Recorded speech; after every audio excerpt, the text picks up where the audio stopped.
Sienna Lindqvist introduced me to her entire extended family as her boyfriend, approximately 11 seconds after we walked through her parents' front door, before I'd even fully removed my coat, in a tone so confident that 3 separate relatives had already started congratulating us before I'd processed what had actually happened.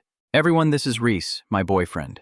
I want it on the record that we had discussed exactly none of this in the car. I'm Rhys Callahan, 34, and Sienna has been my direct manager for 2 years. A working relationship I'd describe as genuinely warm without ever once crossing into anything either of us would have needed to disclose to HR. She'd invited me to her family's New Year's barbecue 3 days earlier, framing it as a casual thing. I'd mentioned having no plans. She'd mentioned her family always made too much food. The invitation had seemed like nothing more than ordinary decency between 2 people who worked well together. I'd said yes without much deliberation, mostly because the alternative was a considerably bleak evening alone in an apartment I'd been slowly failing to make feel like a home since my divorce 3 years earlier. I'd told myself, driving over that afternoon, that this was simply what it appeared to be. A colleague being kind to someone she knew had nowhere else to be on a holiday. Apparently, it had been considerably more strategic than that. Her mother reached us first, hands already extended, delight radiating off her in a way that made an immediate correction feel impossible. "Rhys, Sienna's told us absolutely nothing about you, which is entirely typical of her. How long have you 2 been together?" I looked at Sienna. Sienna looked at me with an expression carrying roughly equal parts apology and desperate pleading. 4 months, I said. I don't know why that number specifically. It arrived on its own, and I committed to it entirely. 4 months. Sienna, 4 months and not a single word. Her mother turned to me with visible warmth. "You'll have to forgive her. She's been dodging every question about her personal life since roughly August. Now I understand why." Behind her, 2 men I would later learn were named Anders and Thomas, the sons of family friends, apparently, and the actual reason for the ambush, visibly deflated in a manner I found considerably more satisfying than I should have. Anders recovered first, extending a hand with the specific stiff grace of a man realizing he'd driven 40 minutes for nothing. "Congratulations," he said, genuinely. "Sienna's mother has been talking about this evening for weeks." "She's been talking about several evenings for weeks," Thomas added, with visible resignation. "We compared notes in the driveway." I felt an immediate, uncomfortable pang of sympathy for both of them, followed almost instantly by a considerably less charitable satisfaction I chose not to examine. Her mother led us through the house at a pace that made refusal impossible, introducing me to an escalating cascade of relatives whose names I lost track of within the first 90 seconds. Every single one of them reacted with the same unfiltered delight, and every single one of them looked at Sienna in a way that suggested this was, by some margin, the most interesting news any of them had received in months. "They've been worried about her," an aunt confided to me, roughly 20 minutes in, entirely unprompted. "She works too much. Her father says she's married to that job. We were all starting to think it might be permanent." "She's very good at what she does," I offered. "Oh, we know that's precisely the problem." We made it approximately 40 minutes into that barbecue before I managed to get Sienna alone near the back fence, both of us holding drinks neither of us was actually drinking. Those 40 minutes had been, in their own way, considerably more educational than 2 years of working under her had managed. I'd watched her switch registers entirely. The composed, exacting department head I knew, replaced by a woman who bickered with her siblings about a decades-old board game dispute, who let her mother fuss over her hair without protest, who laughed at her uncle's genuinely terrible jokes out of what appeared to be pure obligation. "You want to explain what's happening?" I panicked, she admitted, without preamble. "My mother has spent the past year attempting to set me up with the sons of literally every family friend she has. She had 2 separate men lined up for tonight, Rhys. 2. She told me last week she'd invited some people I'd find interesting. which in her vocabulary means an ambush. So you decided to solve it by making me an unwitting participant in a fake relationship. I decided it in the driveway, roughly 4 seconds before we walked in. There was no time to consult you, and I'm genuinely sorry about that. 4 months for the record, that's the timeline I committed us to. 4 months is a good number, long enough to be real, short enough to explain why I hadn't mentioned it. She looked at me carefully. You could have corrected me. Immediately, in front of everyone. I would have deserved it. I know. Why didn't you? I want to be honest about my own internal state in that moment, because it matters for everything that follows. I don't fully know. I'd like to claim it was pure kindness, saving you from an uncomfortable evening. I don't think that's the whole answer. She held my eyes for a beat longer than the conversation strictly required, and then her uncle appeared with a plate of something requiring immediate attention, and neither of us said anything else about it for the rest of the night. Here's what you need to know about Sienna Lindqvist before anything else happens. She's 36, ran our department with the specific combination of exacting standards and genuine fairness that made people want to work hard for her rather than around her, and had, over 2 years of managing me, become someone whose opinion I valued more than I'd ever fully examined. We'd built something over those 2 years that lived carefully inside professional lines, late nights on difficult projects that turned into actual conversations, a shared, extremely specific sense of humor about corporate absurdity. The kind of working relationship where I genuinely started structuring my week around which days she'd be in the office. Neither of us had ever once acknowledged any of that out loud. There was a particular night, about 14 months into working for her, that I'd thought about considerably more than I should have. A client presentation had collapsed at 11 at night. 3 days of work rendered useless by a change nobody had communicated, and Sienna had stayed until 4 in the morning, rebuilding it with me, rather than delegating the disaster and going home. Somewhere around 2, punch-drunk on bad coffee and exhaustion, she'd started laughing at a slide neither of us could fix, and kept laughing until she had to sit down on the office floor. I remember standing there watching her, thinking something I immediately filed away and did not examine for another 10 months. There were smaller things, too. The way she always asked about my sister's health without needing to be reminded of the situation. The specific tone she used when she disagreed with me in meetings, which somehow managed to make being wrong feel like a collaboration rather than a correction. The fact that she'd fought a considerable internal battle to get my salary adjusted the previous spring and had never once mentioned doing it. A detail I only learned from Priya months later. The barbecue lasted 5 hours. Somewhere around hour 3, her family stopped asking questions and simply absorbed me into the general chaos. Her father put me to work at the grill. Her teenage nephew interrogated me about my taste in music. Her aunt insisted I take home leftovers in a quantity that suggested she'd genuinely misjudged how many people lived in my apartment. Her father turned out to be the specific kind of man who communicates entirely through delegated tasks, handing me tongs within 90 seconds of my arrival at the grill and offering approximately 4 sentences of actual conversation over the following hour, all of them about heat management. You've done this before, he observed, watching me rotate a tray of vegetables. My dad had a grill. I spent most of my adolescence being handed tongs exactly like this. Good. Sienna can't cook anything that isn't in a pan. She gets that from her mother. That was, apparently, the entirety of his assessment.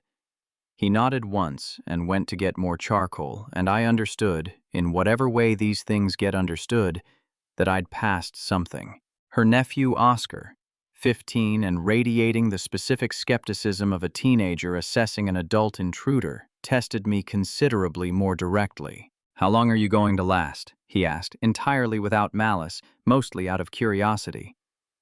The last guy she brought lasted 1 Christmas. I'm hoping for considerably longer than that. Everyone says that. He considered me for a moment. You made her laugh 3 times at the table, though. The last guy made her do the polite laugh. That's different. That's an unusually perceptive observation for someone your age. I pay attention. Nobody expects it. At one point, her cousin took a photo of us. Sienna mid-laugh at something I'd said, my hand on the back of her chair, both of us looking considerably more like an actual couple than either of us had planned on. She sent it to the family group chat within the hour, captioned with 3 exclamation points and no further explanation. We drove home mostly in silence, the specific charged quiet of 2 people avoiding a conversation they both knew was necessary. Her aunt's leftovers sat in the back seat in 4 separate containers, an absurdly domestic detail that made the whole situation feel considerably more real than it had any right to. "Your family is genuinely lovely," I said eventually, mostly to break something. "They're a lot." "They're both. Those aren't mutually exclusive." "No, they're not." She kept her eyes on the road. "Oscar told me you passed his 3-laugh test. Apparently that's a real metric he applies. He mentioned it. He also mentioned the last guy only lasted 1 Christmas. I was 10 at the time and has never once let me forget it." She was quiet for a stretch. "I'm going to tell them the truth. I'll tell them the truth," she said finally, somewhere around the highway exit. "Not tonight, but soon. I'll say it ended, or that I exaggerated, or something. I'm not going to leave you inside a lie you didn't agree to.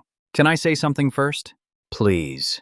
I don't think I want you to tell them it ended." She didn't respond immediately. When she did, her voice had gone carefully neutral. "Rhys, I'm your manager." "I'm aware. Considerably more aware than I'd like to be, honestly." "Then you understand why this can't be a conversation." "I understand why it can't be a conversation right now, in this car, with nothing actually resolved about the reporting structure." "I don't think that's the same thing as never." We didn't say anything else for the remaining 15 minutes of that drive. The first week back at the office was, honestly, one of the strangest professional stretches of my career. Nothing had changed. Everything had changed. We ran the same Monday planning meeting we always ran, and I spent the entire hour aware of exactly where she was standing relative to me in a way I'd never once been aware of before. She was, if anything, more professional than usual, crisp, efficient, entirely correct in every interaction. I recognized it immediately for what it was because I was doing exactly the same thing from the other direction. On Thursday, she stopped by my desk about a scheduling question that could have been an email. "My aunt asked for your address," she said, after we'd finished the actual work portion of the conversation.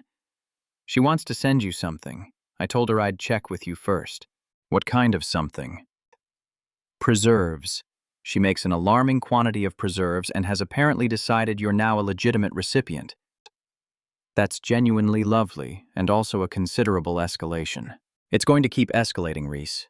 That's what I need to talk to you about, eventually, when we're not standing in an open plan office. I'm free whenever you'd like to have that conversation. I know I'm working out how to have it properly first. I want to be clear about something important because it matters for how the rest of this story unfolds." Sienna handled the next part herself, without me asking her to, and without waiting for either of us to do anything we'd have needed to explain later. She requested a reporting line change 11 days into January. "I told HR I wanted you moved to Priya's team," she informed me, in her office, door open, entirely professional. "I told them there was a potential conflict of interest and that your projects also fit her portfolio better." Both of those are true. I didn't lead with the second one. "You told them about the conflict of interest, directly." "I told them exactly that phrase. I'm not willing to have any conversation with you about anything personal while I'm signing your performance reviews. That's not a boundary I'm interested in blurring, regardless of what either of us might want, and I'm certainly not willing to hide the reason for fixing it." "That's a considerable professional risk you just took on my behalf." "It's not on your behalf, it's on mine. I've watched exactly what happens to women who let those lines get fuzzy, Rhys. I'm not doing it. If anything is going to happen here, it happens after the structure is clean, or it doesn't happen at all." "How did they take it?" "They logged it, thanked me for the proactive disclosure, and approved the transfer in 6 minutes, which tells you something about how little scrutiny these things actually get when nobody flags them, and precisely why I wasn't willing to rely on that scrutiny to protect either of us. You could have just not moved me. Nobody would have known." "I would have known." She said it without any particular emphasis, which somehow made it land harder. That's the entire point, Rhys. Not getting caught isn't the same as not doing it. The transfer went through the first week of February. Nothing else happened between us for another 3 weeks after that. Sienna's own condition stated plainly that she wanted enough distance between the paperwork and anything personal that no reasonable person could connect them. Those 3 weeks were, honestly, some of the strangest of my adult life. We still saw each other constantly at work, still had the same conversations we'd always had, except now with the specific charged awareness of two people counting down to something neither would name out loud. She'd become considerably more formal in meetings, overcorrecting in a way I recognized as deliberate. I'd started finding excuses to take the stairs past her floor, which I recognized as considerably less deliberate and considerably more pathetic.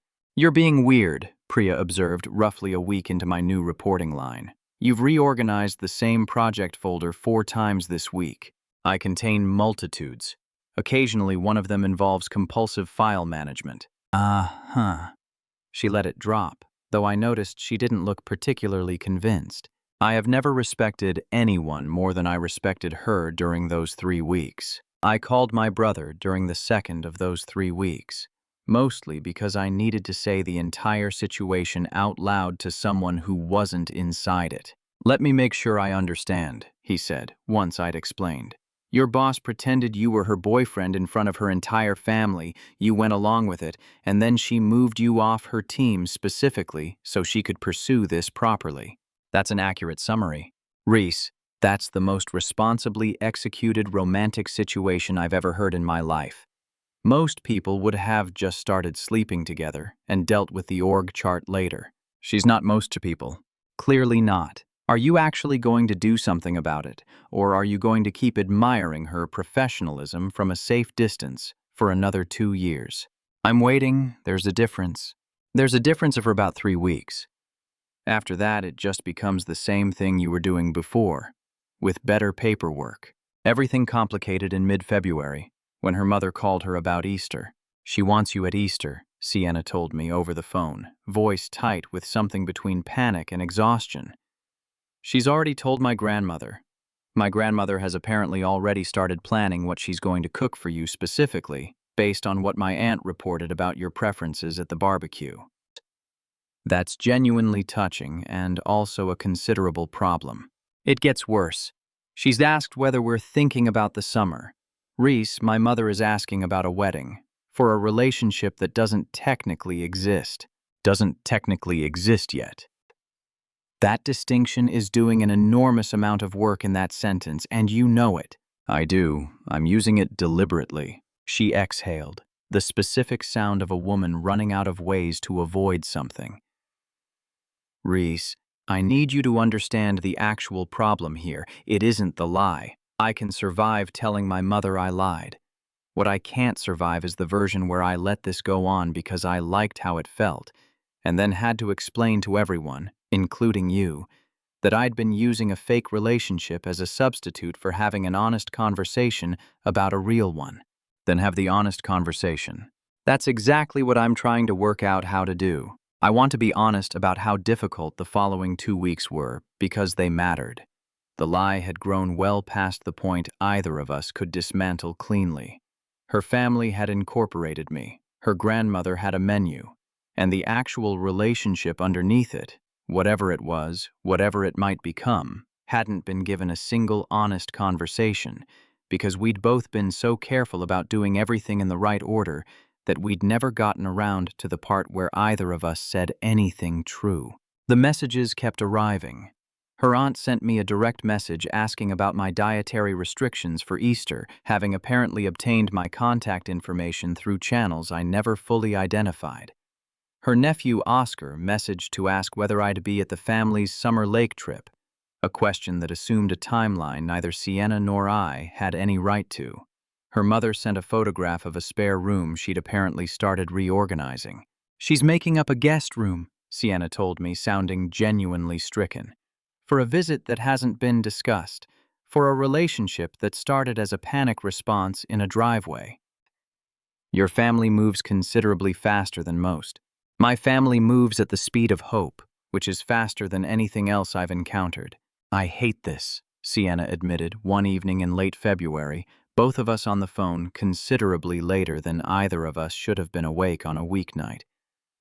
I hate that the first real thing between us started as something I made up to avoid my mother. It's a genuinely terrible foundation. I don't think that's actually true. The thing you made up was the label. Everything the label was describing had already been there for 2 years. That's a considerably more generous reading than I've been giving it. I'm not being generous. I'm being accurate. You didn't invent a relationship out of nothing, Sienna. You invented a word for something both of us had been very carefully not naming since roughly my second month on your team. The line went quiet for a long moment. I need to tell my mother the truth, she said. All of it, including the parts that are actually true. I don't want to keep building on something dishonest, even if the dishonest part is only the timeline. Do you want me there when you do it?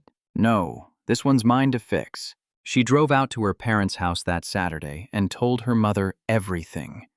The panic in the driveway, the fabricated 4 months, the reporting line change, and the considerably more complicated truth underneath all of it. She called me from the car afterward. How did it go? She laughed at me for 11 straight minutes, Sienna said, sounding genuinely dazed. She said, and I'm quoting exactly, Sienna, everyone at that barbecue could tell. The lie wasn't that he was your boyfriend. The lie was that it had been 4 months. Your mother is a considerably sharper woman than either of us gave her credit for. She also said she'd been trying to set me up all year specifically because she'd watched me spend 2 years talking about a colleague with more enthusiasm than I'd ever shown for any actual date. She said she was hoping to provoke exactly this. So we were both outmaneuvered by a woman running a barbecue. Comprehensively, I've made my peace with it. What did she say about the reporting line? I'd have expected that part to concern her more. She said it was the single most impressive thing she'd heard about you, actually. That a man who moves his own career sideways before allowing himself to want something is a man who understands what wanting something costs other people. I'm paraphrasing. She said it considerably more dramatically than that. I'm going to need the exact wording eventually. You'll get it at the wedding, I imagine. She's not a woman who lets material go unused. I drove to her apartment that same night. She opened the door still holding her phone, still in the clothes she'd driven in, and neither of us said anything at all for a moment. You drove straight here, she observed. I did. I've been waiting 3 weeks for a version of this conversation that didn't have a reporting structure attached to it. I wasn't inclined to wait another night. That's fair. Come in. We stood in her entryway for a moment longer than either of us needed to, both of us aware that everything preceding this had been careful, sequenced, and deliberately unhurried, and that whatever came next wouldn't be any of those things. Can I say something first? She asked. Before you say whatever you drove here to say, please. I've spent 2 years being extremely careful about you. Not because I didn't want this, because I did, and because wanting it while signing your reviews felt like something I couldn't allow myself to have without becoming a person I'd have to justify to myself later.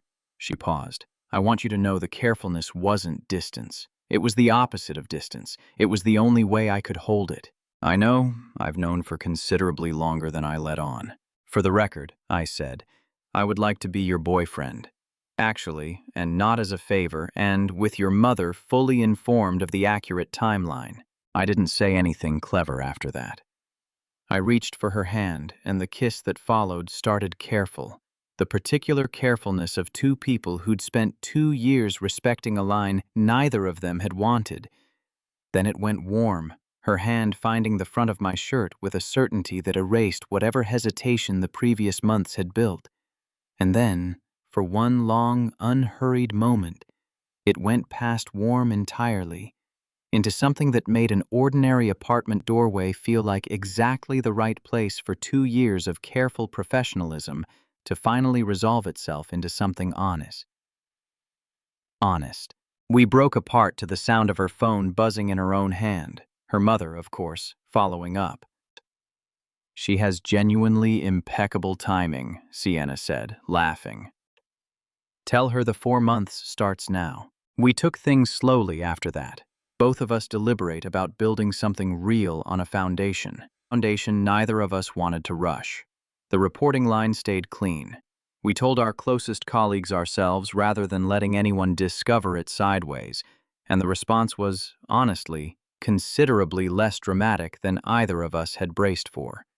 Priya's only comment was that she'd wondered why my transfer request had arrived so suddenly in January. I assumed you'd had some kind of conflict, she admitted.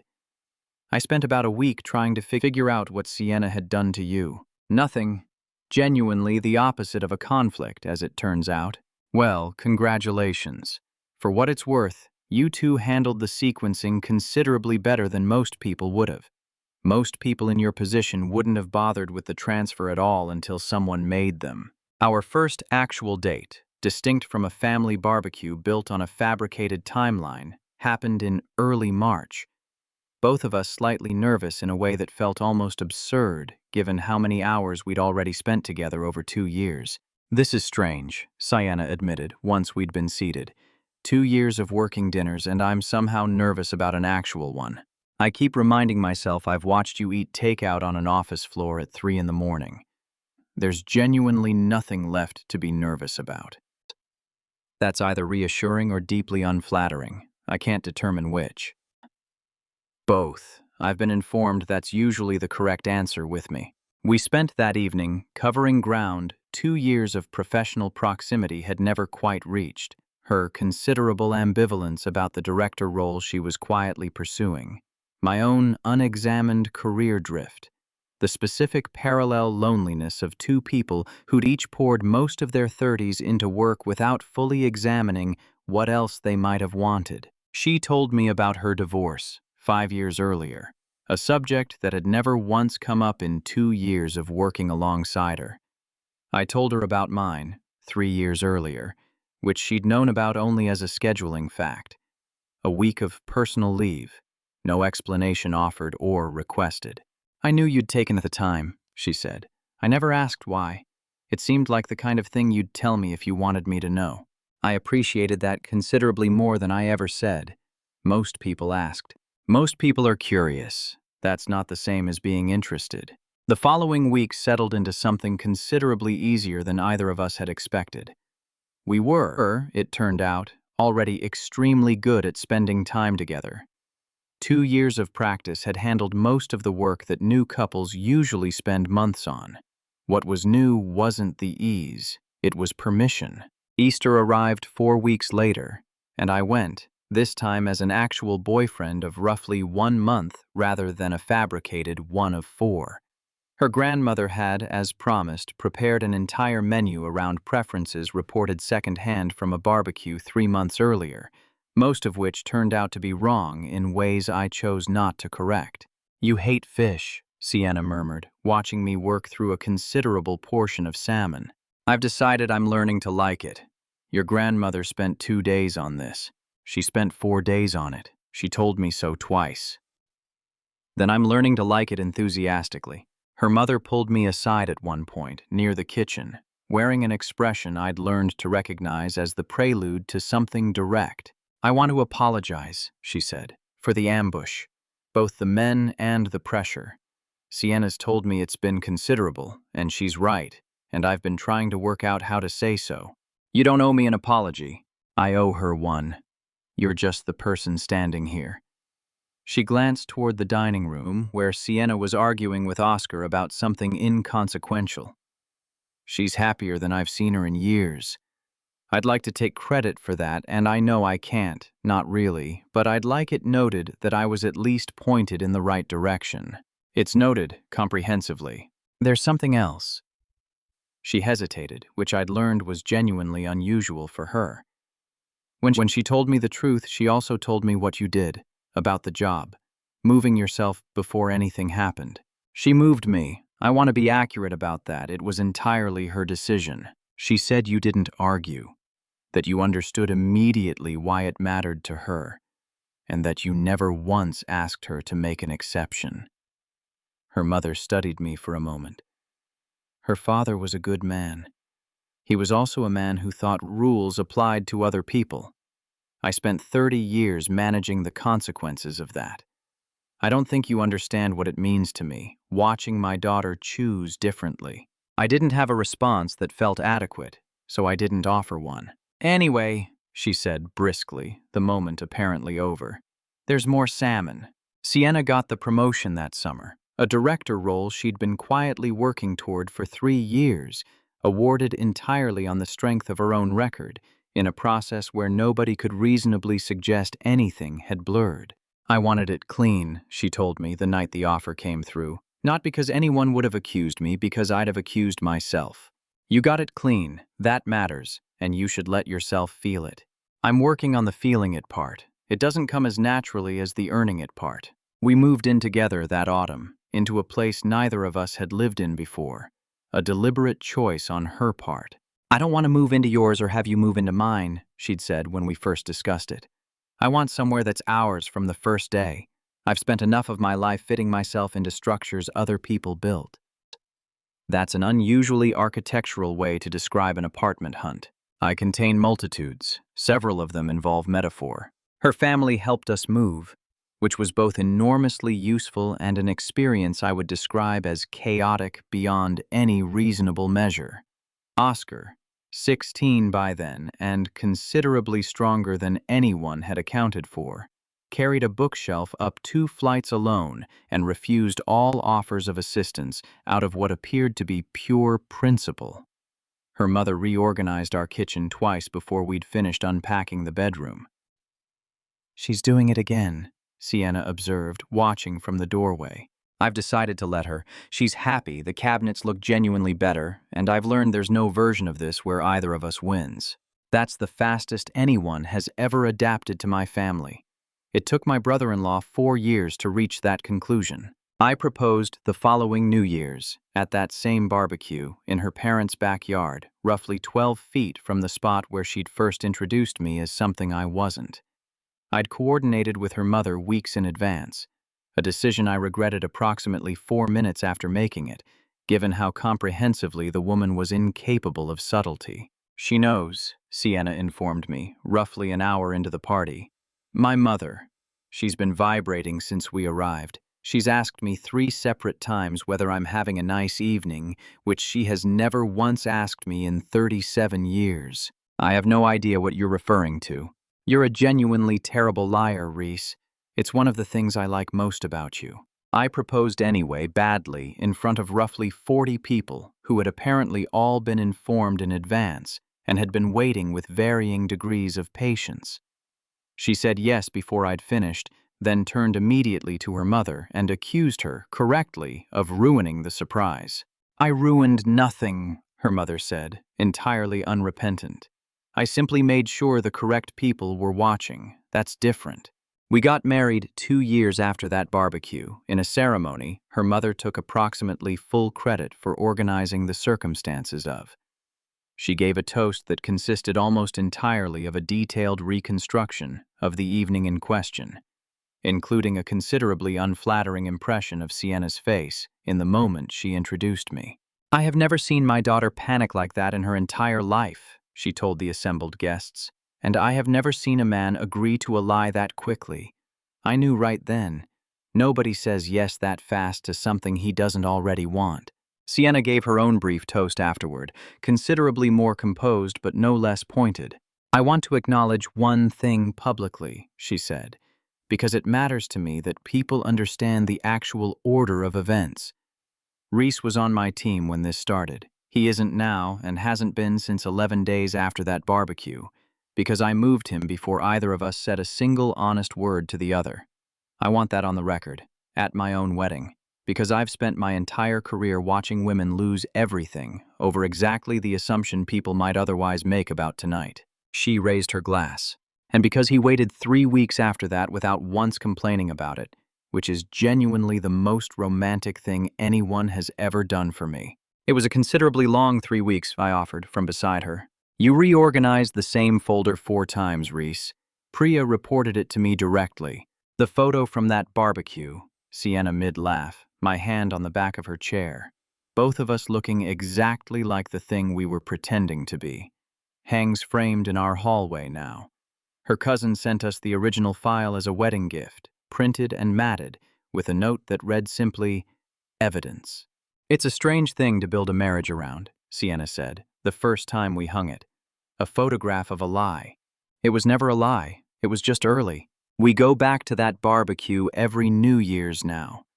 Same backyard, same alarming quantity of food, same relatives who still occasionally introduce me to newcomers as the one from the driveway story. Last New Year's, standing near the same back fence where we'd had our first real conversation about any of it, Sienna handed me a drink and looked out at a yard full of people who had known me as her boyfriend before either of us had.